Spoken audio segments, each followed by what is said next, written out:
Let's try again. A bit of a false start trying to get the video set up. But hello, good evening. Russ from Grasschat here. And apologies for the past couple of weeks. Been a bit difficult getting time to actually do these videos. So we actually didn't get to do a weekend preview before the opening British Autograss Series and UK Championship rounds.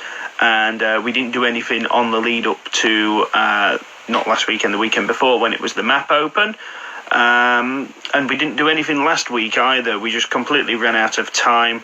Other commitments very sadly got in the way, which means we couldn't get the video done in time and get it out for you all. So apologies on that. We are back this evening though, and we're going to have a bit of a look back from what we know from these past few weeks. We didn't go anywhere on the opening Baz week and UK weekend, and we didn't go anywhere last weekend either, so very little to report on really. We can't do too much if we haven't seen anything. So we're just going to have a quick swiftly look back at some of from comments and reports from that weekend a few weeks back. So with the opening rounds, the UK Autograss Championship, of course, was at Hereford. Was it Hereford? I hope I've got that right. Yes, it was. From what I understand, they produced a really good weekend. Very sadly, the weather played havoc with them.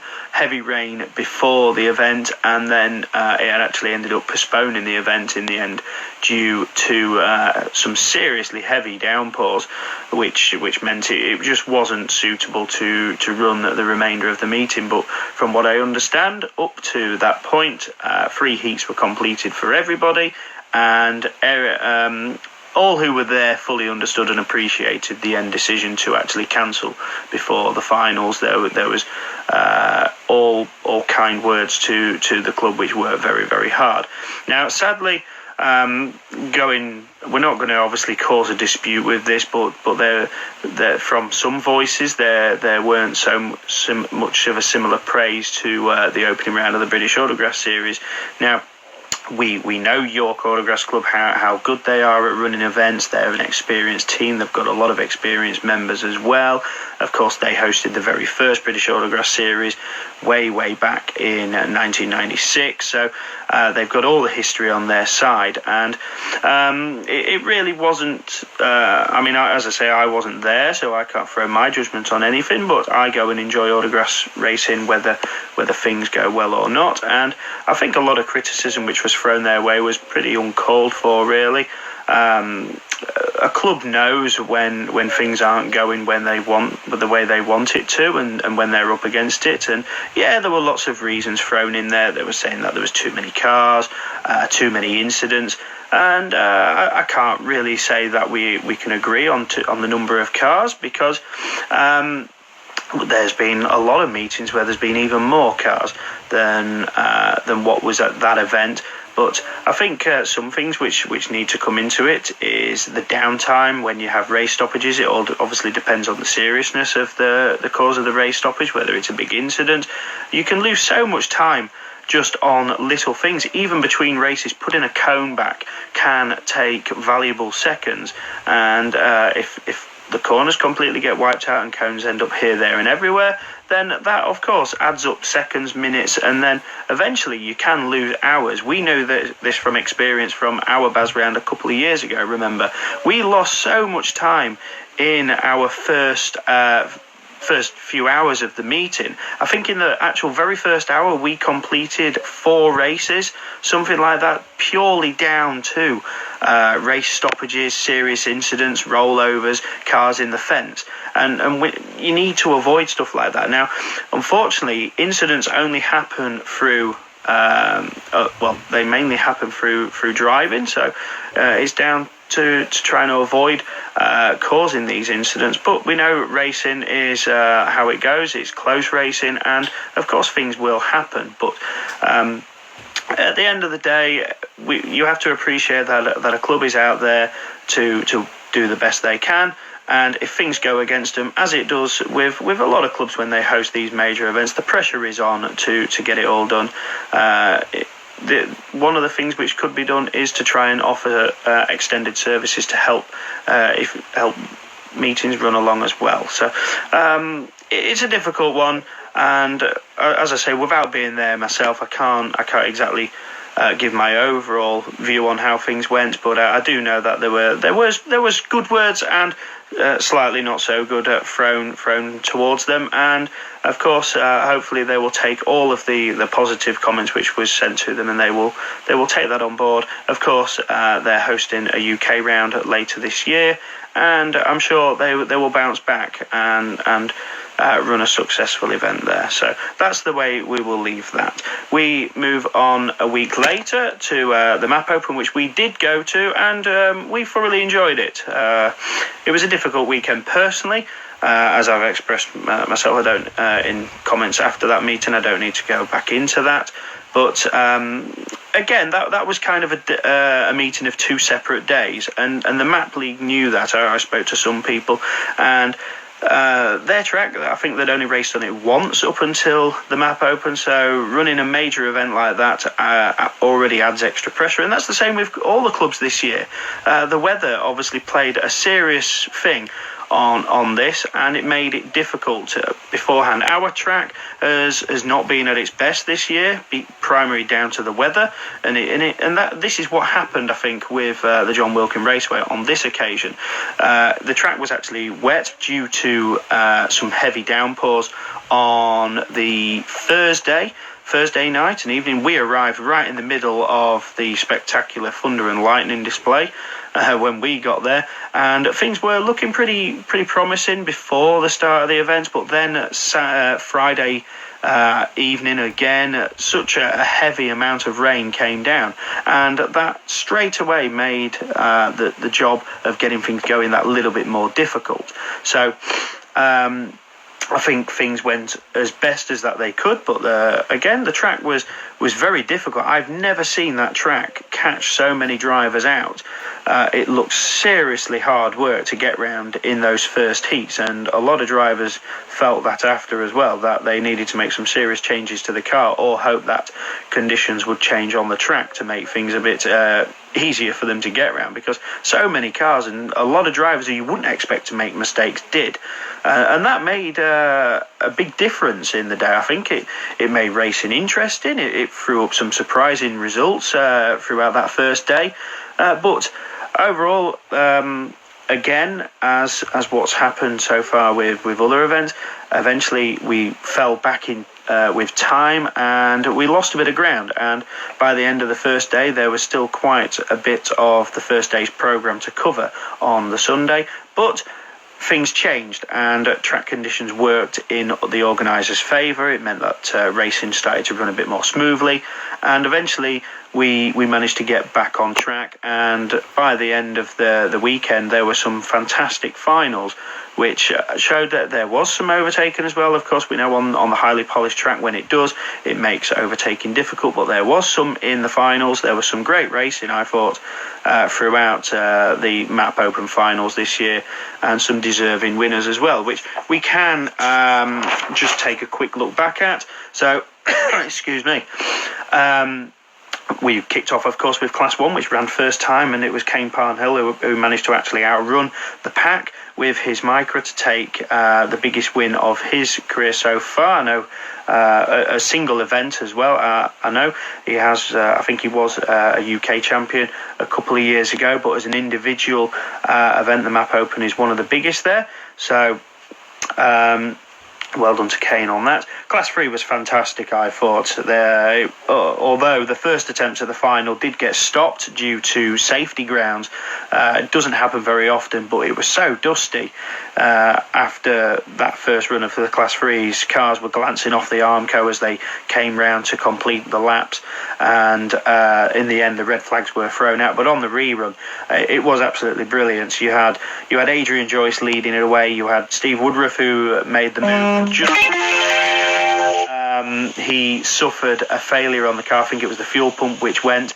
Then you also had Martin Gould in the mix, but in the end it was the home crowd which got the cheers, because Mick Sumners came through and stole it right on the last lap in a fantastic race.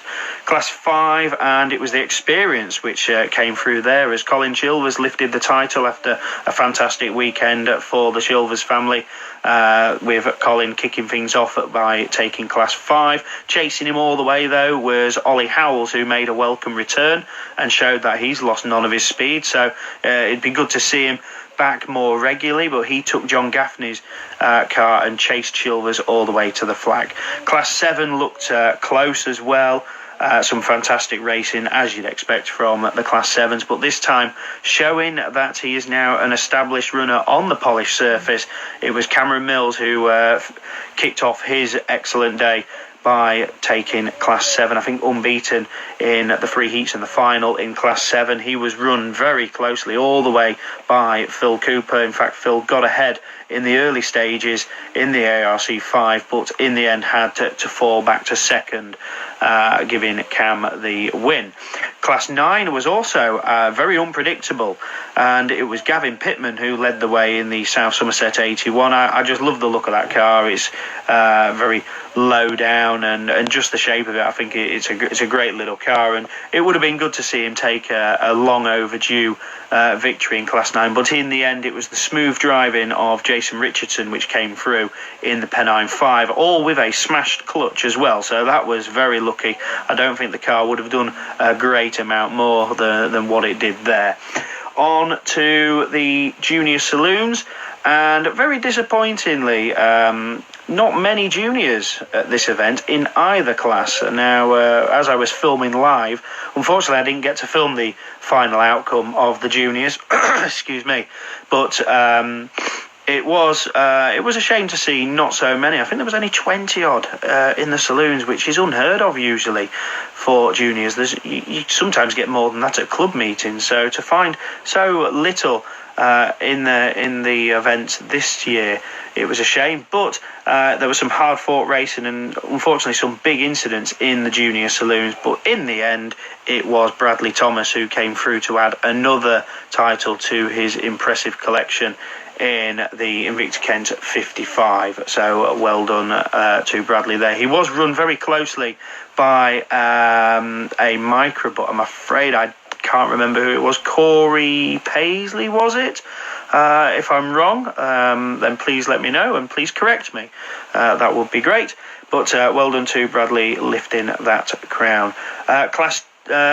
Junior Specials, and it was of course a historic moment because it was a girl racer who lifted that crown, the first time in the Junior Specials for the British Junior Championships, and I think the second time that a female driver has won a junior class at the Map Open. So well done to Abby J. Bennett, who survived quite a few runs of the final to take it in 8F. So well done there. On to Class 2, and dominant weekend for Craig Conway in Scunthorpe 126, unbeaten in the heats, unbeaten in the final, of course, and then he went on to lift the Champion of Champions title as well. So well done, Craig, bringing that one back to my home club, of course. Class 4, and quite a hot topic. Maybe we could do a video on that, get some of you together on Class 4, but that's for another day. But in the end, it was the home league, and it was Rob Lancaster who took that title in the Class 4 with a Radford 47. And Class 4, then the mini men weren't far away in this one, and they were certainly trying hard. So hopefully we can see a bit more from Class 4 in upcoming meetings. Class 6 was, I think, the surprise winner of the event, because I don't think many would have expected Lloyd Elliott to come through and take that title, but indeed he did in the Nottingham 53. A fantastic drive, surviving any incidents and coming through to take that victory. So well done to Lloyd on that one. Then on to Class 8, and I had down on my sheet it was Steve Mills, but it wasn't. It was Cameron back in Class 8 for the weekend, and he was almost completely dominant as he was in the 7s. I think he did get beaten in one race, but that might have been, I think, the 4th heat for the top 16. But in the end, he took his second final victory of the weekend in the C10. that car is working beautifully in either Steve's or Cameron's hands. So definitely a car to be watching out for when it's on home ground for the next round of the Baz, of course, next weekend. And Class 10, last class for the men's, and it was so much looking like it was going to be Luke Bennett's title in the North Wales 62, but on a rare occasion, Lance Bowen managed to take a tight line for the whole duration of the race, just about, and he nipped through and took the win in Border Counties 22. So somebody else who's shown improvement on their less preferred type of racing surface. So that was the men's and the juniors. We've got the ladies, and we kicked off with Class 1, and it was Ellie Bailey who came through in the Scunthorpe 174. I think the third year running now has won the ladies Class 1 title in that one, so firmly establishing herself back as one of the front runners in the ladies Class 1s. Class 3 was low on numbers again, very sadly. It usually is at this event, but it was once again a victory for Catherine Bainan in Carmarthen 3, who won that title, I think, 2 years ago, and has reclaimed that crown again this year, so well done on that. On to Class 5, and it was a double for the Scunthorpe 46, as Sarah Chilvers managed to outrun the pack and take that one. For the Scunny 46, that car obviously working very well, and it definitely worked well at the Map Open. So will that momentum keep up? The rest of the ladies, of course, will be trying to change things at the next Baz round. On to Class 7, and Michelle Barrett is looking very, very good in the York 18, and she took the win here and has been seen on impressive form at club events as well. So certainly moving up the rankings of favouritism when it comes into ladies Class 7. So well done on there. And Classes 9 and 10 ran together, very low on numbers, which is a shame. But yet they ran together, and it was a complete lockout for the Chilvers family, as we mentioned earlier, because Angie took the win in Scunthorpe 62 in the Class 9, so well done Angie. Has threatened retirement for so many years, but just can't quite keep away, because I think it's been said that if she stops racing the 9, then Colin will start racing it, and we know how Colin's Class 9 career goes. It's not very well, so I think Angie, the best way to stop Colin doing that is by racing the car herself. The Class 10, again, I think only about 3 of them were entered for the event, and it was Kelly Bishop who took another win for the Ayton Sodbury 37, retaking that title from last year. So well done to all the ladies mentioned so far. Class 2, the race had to be run almost twice, and Rachel Fowles took that in the Pennine 84, led both attempts to the final. I think it was on the last lap nearly when it got stopped, and then led all the way again to win on her first meeting back, I think it was. So that wasn't bad going, was it? And she was almost the winner in the Ladies Champion of Champions, but not quite. Sadly, only I think 3 Class 4 started the day, the weekend. By the time we got to the final, there was only 1 left. And it was Claire Lancaster, I think it was, in the Radford 47, who obviously the only runner. Julie took the crown by racing with the 6s, which went to Zoe Coupland in Scunthorpe 36, who managed to get that car to the end of the weekend after quite a stressful start to the year with that one. But here at the Map Open, the car was running very well. And finally, Class 8 went to Claire Horner, who was on blistering form, I thought, in the Melton 62. And she took that victory, was front running all weekend, took the win in the final, and then won the Ladies Champion of Champions as well. So well done to all of the class winners from the Map Open. Well done to everybody who took part, and well done to the Map League as well for turning things round after a tricky start. So that's what happened. As we said, we didn't go anywhere last week, so I can't actually mention anything at all. But what have we got coming up this weekend? Well, there's quite a few events. Apologies, but I haven't had time to actually check through all the club's Facebook pages and things like that for information. So I can only go by what is listed on the official NASA website, which is www.national-autographs.com. www.scottishnationals.co.uk. So check that out for updates on there. Also check clubs' Facebook pages and any other form of social media, their websites as well, for updates on whether they're on this weekend. We will try our best to keep you updated on Grass Chat, as we always try to do. It's just this past few weeks we've been a bit slack, haven't we? But hopefully we'll be back on form very soon. 3 two-day events are on this weekend. Excuse me. We start with the Scottish Open at Central Scotland, hosting that, of course, 2 separate days racing for the Scottish Open, and of course Scottish League still building and gaining membership year on year, and they are looking forward to hosting 2 separate days here. They may get a few from the Solway area and other regions up north who may join them for this weekend. So 2 separate days racing, 11 o'clock start both days. We move to Leewood then for the War of the Roses, their 2-day meeting, and this is where it always started with Leewood and White Rose, but anybody can take part in the War of the Roses meeting, 2 separate days, once again 11 a.m. start both days. And if you do go there, you of course get the extra bonus of watching planes take off all weekend long, as they seem to take off every 10 minutes or so. So if you're interested in planes, then that's an added bonus for you. And the final 2-day of the weekend is across the water to Mallow, because they are hosting the Damien Ford Memorial event, 2 separate days racing, a slightly laid back start both days of 12 noon. So both on there. If that's where you want to go, Mallow, for an enjoyable weekend. Check out, of course, all the clubs' social media for further updates. Now, single day events.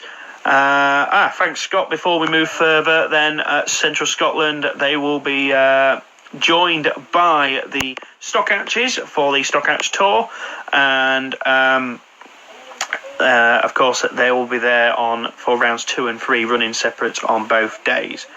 So yeah, thanks, Kevin. It's actually, as a lot of people, suffering with a bit of a cold and sore throat and everything this week. So I don't do whiskey, but I suppose if it would help cure it, I might have to give it a go. But I'm sure I don't need to travel all that way just to get a shot of whiskey. But we will look, hopefully one day, make the trip up to one of the Scottish events. You never know. And then we can provide the coverage on Grass Chat, couldn't we? Right, single day events on this Sunday. We start with Down Aldergrass. They like it late, don't they, to start their days? 12 noon for Down Aldergrass on their event. Some of these meetings are listed as qualifiers. If they are a qualifier and I don't mention it, please correct me. If I say they're a qualifier or they're not even on, please tell me. Radford, as Kevin has said, I did see a picture of the track earlier, and I will share that. That looked absolutely stunning. It's great to see how Radford's track looks from the outside of Turn 1. It looks so much different, doesn't it, from any other angle? It doesn't look quite as steep on the banking on their back straight. But no, it looks absolutely fantastic. Radford on this weekend, 10:30 start. Pennine are listed on their event this weekend, 11 o'clock start. They have confirmed it is on. So Pennine is on this Sunday, 11 o'clock start. Got through this far and not even mentioned that we're on this weekend at Scunthorpe, 10:30 start. It's the last chance before our Baz round in July. So if you're interested in trying the track, then feel free, come along and join us as well. 10:30 start on that. Thanks, Kevin. It is a qualifier for the MAP League. So they are looking to host their last qualifier. Does that involve the Wiltshire League as well, Kev? So it'll be all busy for you guys. Pennine, thanks, Steve Heath. Pennine is a qualifier for the East Midland League. I thought it was only a one qualifier shootout for you guys, but obviously not. Things have changed and it's a qualifier. So 10 o'clock start now at Pennine. Please, if you are planning on venturing to Pennine, remember it is now an earlier start time of 10 o'clock. So what else have we got? There's 2 meetings left to mention. One of them is Star. So Star, they're listed as a qualifier as well, but a later time of 11:30. That's what is listed on the NASA website. Again, check the club's Facebook pages to be sure of what is happening, whether it's a qualifier, whether it's not a qualifier, and what the start time is and what the format is, because they may have details on that there. Thanks, Steve Heath. So that was the reason behind the East Midland League having their qualifiers rescheduled. Of course, weather and everything, cancellations playing havoc with national qualifying this year. And last but by no means least, the final meeting to mention is York, who are hosting an event this weekend at 10:30 a.m. start at their venue to look after, of course, the North Yorkshire League and anybody else who wants to go. So that is what I've got listed down. It was all a bit of a rush to get things prepared as usual, so apologies on that. Apologies if there's any false information. There is one more club which is listed, but I don't know if it's on. I've not looked, but Penhow are listed to host this weekend with a qualifier. Please correct me if there is any changes on that, or indeed any changes on any other of these meetings. So keep everybody in the know. That is what I'm trying to do. Hopefully you guys can let each other know as well. So that is it on here. So, yeah, not much more to say. Hopefully we'll be back on form very soon by keeping you all updated. We'll try and get an early video next week, possibly around the Tuesday mark, for a preview of the second run of the British Autograss Series and UK Autograss Championships. Thank you, Lee Scotford, for that. That clears that up. Thank you. Anybody else, if you are no longer running your event, any changes to your event, please let us know. We'll try our best to share it out. I apologise to those who did send us information last week or indeed weeks before, and I haven't got it out for various reasons. I just haven't been able to. But before we go, better news. Some of you know it is still early days on the go-ins, but Grass Chat now has a YouTube channel, which is Grass Chat National Autograss. So I would love it if you could like, share, subscribe to my YouTube channel. At the moment, it is covering basically the same videos which I'm putting on here, but hopefully it could get it to a wider audience further. So far, I have been uploading some finals from the Map Open, which I filmed live. So you guys who are tuned in on the Grass Chat page, then you can watch them back on YouTube if you want, without having to scroll down the content on these videos here. On YouTube, I have separated the finals videos, so I have done them as separate races on the video rather than one long one. I'm still working on that, and it's still, as I said, early goings. If anybody could give me any answers, though, I'm wanting to know, is it possible to film live on Facebook and on YouTube at the same time on the same device, so on my phone? I'm not sure if that is possible, but I would like to know. What I've done with this video, which I'm going to put on YouTube as well, so people can obviously watch it back again if need be, is at the moment I'm recording it on an app on the phone. So as soon as this video is finished, I'm going to post it straight to YouTube so people can watch it back on there. But it would be interesting if I know if it is possible to actually film live on both Facebook and YouTube at the same time, but I don't think that is possible, does it? Because I think you need to be able to see what's on the screen. I have actually invested in a bigger charger, a mobile charger for my phone, which does work very well. So I'm hoping when I'm out at the race events, I'll be able to actually film a bit longer and not have to keep apologising to you guys who have been so great with all your comments when I do these pages and these live videos. But I spent most of the coverage at the Map Open of the finals apologising that my phone was going flat, but it was very great for you all to actually not get annoyed by that and enjoy the coverage which I did provide. So yep, that is it. Just last but by no means least, as you can see, I'm still trialling with Grass Chat t-shirts. Again, I haven't got as far as a price yet. I'm still working on it. Unfortunately, there's been one or two issues with the company who printed some, by the means where I've got like this one here with my name on it. I did one for somebody else, and they printed all the T-shirts that I ordered with the same name. So somebody's going to be looking forward to a bright pink T-shirt soon, Mickey B. Just wait till you see that. But yeah, I'm still trialling on this. If anybody is interested in these, please let me know, and as soon as I do get some answers on prices and things like that, I can of course let you know. But there's no point in me getting something like this done if there is no interest there to get it in the first place. I'll put pictures of this T-shirt, which I've got on Grass Chat, so you can see what they're like. So that's it for this evening. Apologies if it's dragged on a little bit, but I thought I didn't really have much information to share, so I thought I'll give the rundown of the map open and the results, and just the usual content which we try and supply. But please, if you can, share with us any information regarding your events this weekend, or any weekend, or anything at all. Hopefully we'll be back with some fresh content soon. We'll be at Scunny this weekend. We're going to try and do a bit of a pit walk and film some races depending on how the day is going. But yeah, we look forward to seeing whoever is going to Scunny this weekend at Scunny this weekend.